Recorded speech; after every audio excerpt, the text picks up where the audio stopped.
हमारे जीवन में प्रेरणादायक कहानियों मोटिवेशनल स्टोरीज इन हिंदी का एक अलग ही महत्व होता है।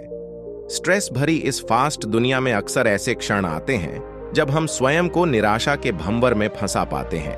ऐसे में लगभग हर किसी को मोटिवेशन की जरूरत पड़ती ही है, चाहे वह किसी के बोले गए प्रेरक शब्द या कहीं लिखे प्रेरक वाक्य या फिर प्रेरणादायक कहानियां।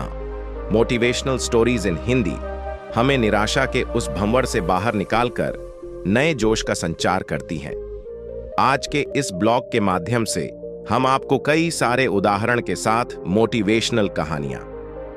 दोस्तों, अगर आपने अभी तक हमारे इस the big chance YouTube channel को सब्सक्राइब नहीं किया तो जरूर सब्सक्राइब करें। तो दोस्तों, चलिए कहानी शुरू करते हैं। रोहित अपने घर के बाहर खेल रहा था। उसकी मां कमला आज काम पर नहीं गई थी, वह घर पर ही बिस्तर पर लेटी थी। कमला, रोहित कहाँ है बेटा, इधर आ। रोहित मां की आवाज सुनकर दौड़कर मां के पास आया। रोहित, क्या हुआ मां? कमला, बेटा जरा सा पानी दे दे पीने के लिए, और जा कुसुम चाची को बुला ला। रोहित ने मां को पानी दिया। पानी देकर वह दौड़कर कुसुम चाची के घर पहुंच गया। रोहित, चाची मां ने आपको बुलाया है। कुसुम, ठीक है तू चल, मैं आती हूं। कुछ ही देर में कुसुम चाची मां के पास आ गई।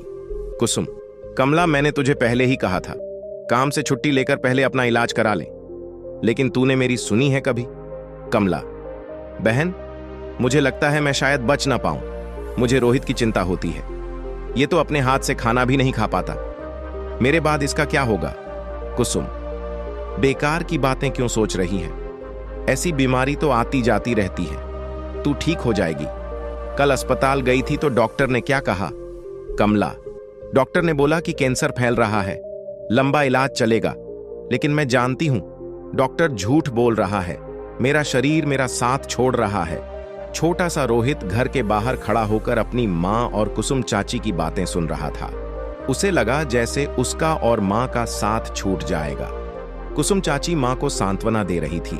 कमला, बहन मेरे बाद मेरे रोहित का ध्यान रखना।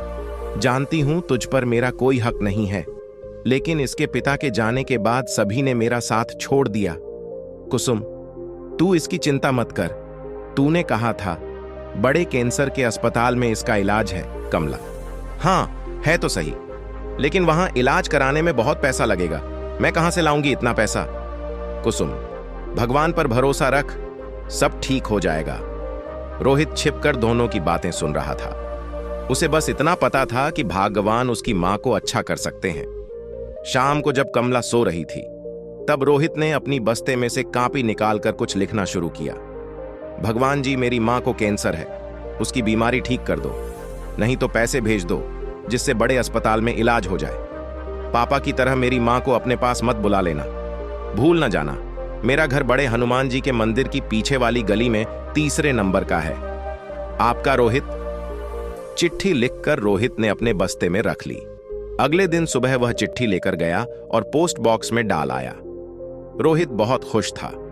उसे पता था भगवान जी उसकी मां को ठीक कर देंगे। कमला, कहां चला गया था सुबह सुबह? रोहित, कहीं नहीं मां, बस घर के बाहर ही खेल रहा था। रोहित की लिखी चिट्ठी डाक के साथ छटनी के लिए पोस्ट ऑफिस पहुंच जाती है। वह चिट्ठी एक डाकिये के हाथ लगती है, जिसे पढ़कर वह पोस्ट मास्टर के पास ले जाता है। पोस्ट मास्टर चिट्ठी को पढ़कर सोचने लगता है, इस बच्चे की मदद करनी चाहिए। वह चिट्ठी को अपनी जेब में रख लेता है। शाम को पोस्ट ऑफिस से छुट्टी करके पोस्ट मास्टर अपनी बाइक से घर जा रहा था। रात का समय था, सड़क पर गड्ढे बहुत थे। अचानक एक गड्ढे में बाइक का बैलेंस बिगड़ जाता है और बाइक के सा पोस्ट मास्टर गिर जाता है। कुछ लोग दौड़कर उसे उठाते हैं। उसके पैर में काफी चोट आई थी। 2 लोग उसे एक ऑटो में बिठाकर अस्पताल ले जाते हैं। वहां तक जाते जाते वह बेहोश हो जाता है। अस्पताल के सबसे सीनियर डॉक्टर गिरधारी जी उस समय ड्यूटी पर थे।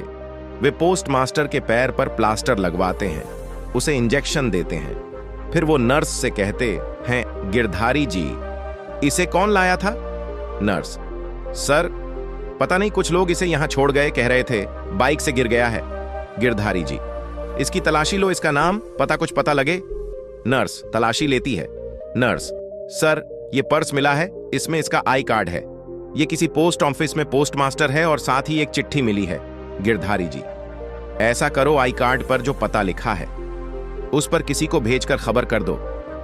उसके बाद गिरधारी जी वह चिट्ठी पढ़ने लगते हैं। अगले दिन गिरधारी जी पोस्ट मास्टर को देखने आते हैं। तब तक उसके घर वाले भी आ चुके होते हैं। गिरधारी जी, अब आप कैसे हैं?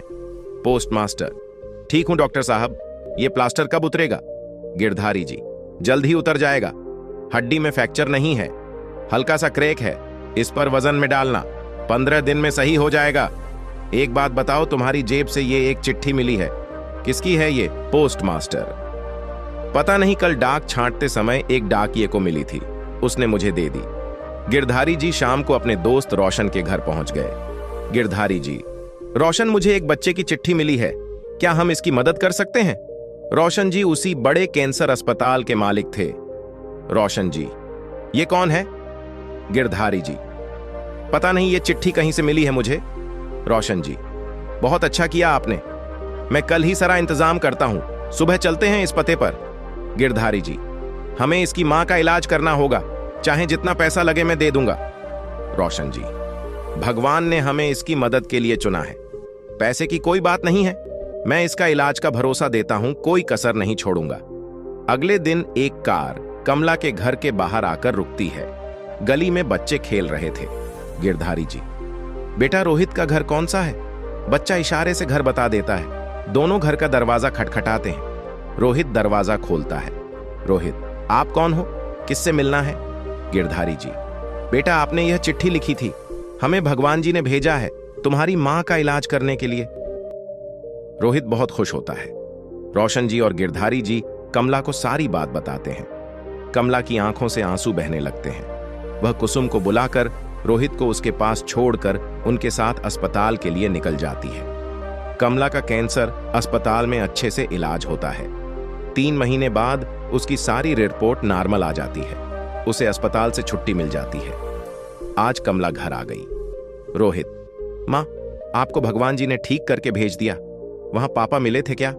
कमला, नहीं बेटा, बस भगवान मिले थे, वो भी तेरी चिट्ठी के कारण। दोस्तों, अगर आपको हमारी ये कहानी अच्छी लगी तो चैनल को जरूर सब्सक्राइब करें, हम आपके लिए ऐसी ही वीडियो बनाते रहेंगे। तो चलिए दोस्तों, फिर मिलेंगे किसी नई कहानी के साथ।